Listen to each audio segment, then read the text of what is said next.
Everyone who was anyone in England knew about the feud.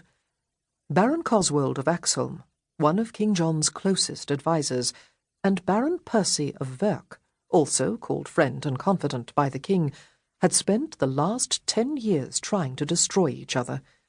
The competition between the two men was fierce. Each wanted more wealth than the other, more power, more prestige, and certainly more favouritism from the king. They fought bitterly over everything, and they coveted one prize most of all, Princess Gabrielle. At the mere mention of her name they became as rabid as mad dogs. Both barons were determined to marry this prized beauty.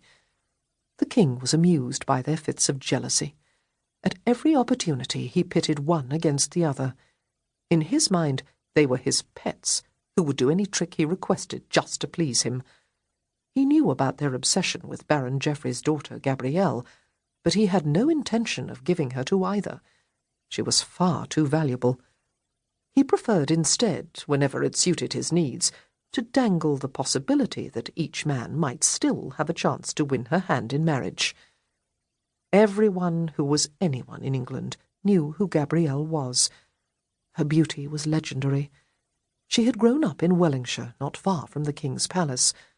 Her life there was quiet and relatively secluded until she came of age and was presented to the court. With her protective father, Baron Geoffrey of Wellingshire, at her side, she had endured an audience with King John that lasted no more than 10 minutes at the most. Yet that was all it took for the king to become completely enchanted. John was in the habit of taking what he wanted when he wanted it. His reputation for lechery was well known. It wasn't unusual for him to seduce the willing and the unwilling wives and daughters of his barons, and then, the morning after, boast of his conquest.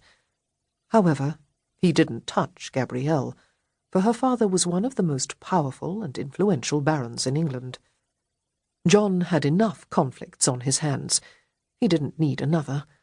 He was being assaulted from all sides, and he believed that none of the conflicts were of his doing. His problems with Pope Innocent III had recently increased tenfold. Because John refused to accept the Pope's choice of Stephen Langton as Archbishop of Canterbury, the Pope had placed an interdict on England. All church services were banned, except for baptisms and confessions, and since bishops and priests had fled their churches to get away from John's wrath, finding one to perform either of those two sacraments was nearly impossible. The interdict infuriated King John, and he had responded by confiscating all church property.